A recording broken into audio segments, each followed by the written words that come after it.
Da mesma forma que a gente precisa de símbolos para poder escrever o que a gente tem que tocar no nosso instrumento, a gente também precisa de símbolos para poder indicar quando a gente não deve tocar no nosso instrumento. Por quê? Porque música é feito disso.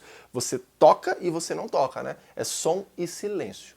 Então, da mesma forma que você tem um símbolo especificamente para tocar, você tem um símbolo do que você não deve tocar, de quais horas, quais ritmos você não está tocando. Então o que foi feito? Para cada valor rítmico que a gente aprendeu na última aula, foi definido também um código e um valor de pausa na mesma duração e na mesma relação que existia também nos valores rítmicos. Ou seja, aquelas relações de metade, metade, metade, da mesma forma funciona para as pausas. Então vamos lá, a gente tem a pausa de semibreve, que é esse quadradinho virado para baixo. A gente tem também, então, a pausa de mínima, que é metade da duração da semibreve, e esse símbolo bem parecido, mas olha só, é um quadradinho virado para cima. E como é que eu decoro a diferença entre esses dois, para não esquecer?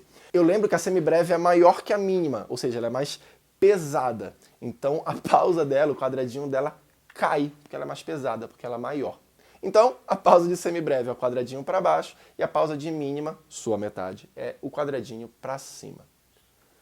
A gente tem também, então, a pausa de semínima, que é esse símbolo um pouco diferente, lembra um pouco um S ou um 3 meio estilizado, em que inclusive é o único código um pouco mais diferente entre as pausas.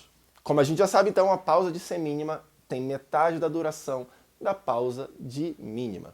A gente tem também a pausa de colcheia, que tem esse símbolo aqui, que é como se fosse um 7, um pouco estilizado, e a pausa de colcheia é metade da pausa de semínima. A gente tem a pausa de semicolcheia, que é esse 7 com um tracinho a mais, e aí se liga como é a mesma lógica do símbolo de semicolcheia e colcheia, que a colcheia tem um colchete e a semicolcheia tem dois colchetes, ou seja, dois tracinhos, né?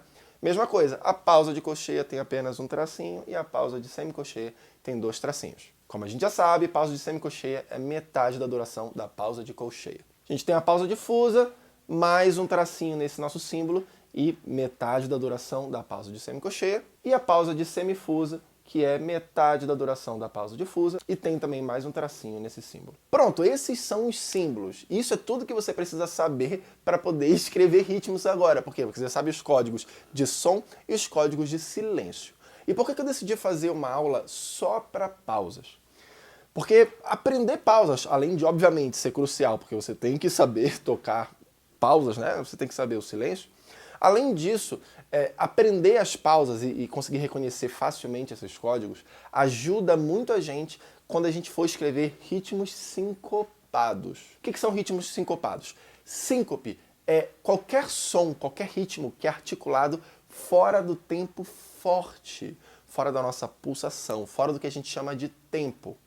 Ou seja, se isso aqui é o nosso tempo, um ritmo que não é sincopado seria assim: tá, tá, tá, tá.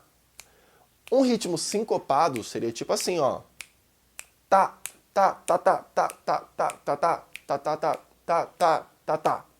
Sacou? Como teve várias articulações de som fora desse nosso tempo forte, teve vários que a gente chama de contratempo. Isso é um ritmo sincopado. Isso é muito comum na bateria, especialmente quando você está escrevendo viradas ou coisas assim. E o que acontece? Se ritmos sincopados são ritmos fora do tempo forte, então geralmente quando você tem escrito um ritmo sincopado, você vai ver muita pausa. Por quê? Porque você vai precisar então escrever que durante o tempo forte não está sendo tocado nada. Você provavelmente vai ter uma pausa escrita ali. Então reconhecer fácil essas pausas te ajuda muito a poder ler esse ritmo muito mais fácil e já sair tocando. E saber as pausas, inclusive, te ajuda a entender mais a totalidade do compasso, né? Te ajuda a se guiar quando que o compasso está começando, está terminando. Isso, obviamente, é crucial para a gente tocar preciso e para a gente já entender rapidamente o que a gente tem que tocar na bateria.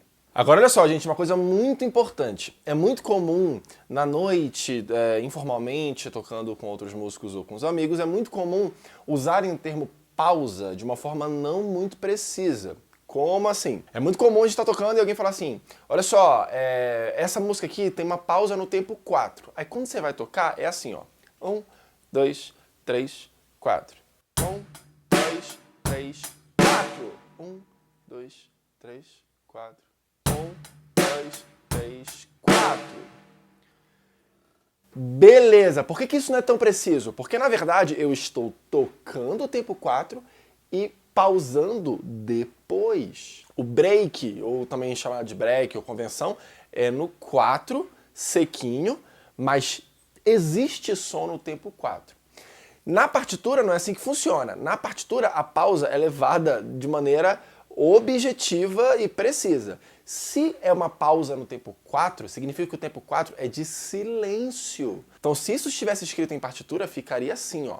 1, 2, 3, 4. 1, 2, 3, 4. 1, 2, 3, 4. 1, 2, 3, 4. 1, 2, 3, 4. Sacou? A pausa é literalmente silêncio. Se você quer que se toque o tempo 4 e depois fique na pausa, então você escreve o tempo 4 e depois você pausa. Mas se você vê escrito em alguma partitura, pausa significa silêncio. Bom, é isso. A boa notícia é que agora a gente praticamente sabe tudo que a gente precisa na teoria para poder escrever ritmos na bateria. Por quê? Porque a gente já sabe os símbolos de som e a gente já sabe os símbolos de silêncio. Então, a partir de agora, a gente vai começar a aprofundar um pouco mais, misturar tudo isso e começar realmente a desenvolver a nossa escrita e a nossa leitura rítmica. Beleza? Se tiver qualquer dúvida, só mandar mensagem pra gente e a gente se vê na próxima aula. Valeu!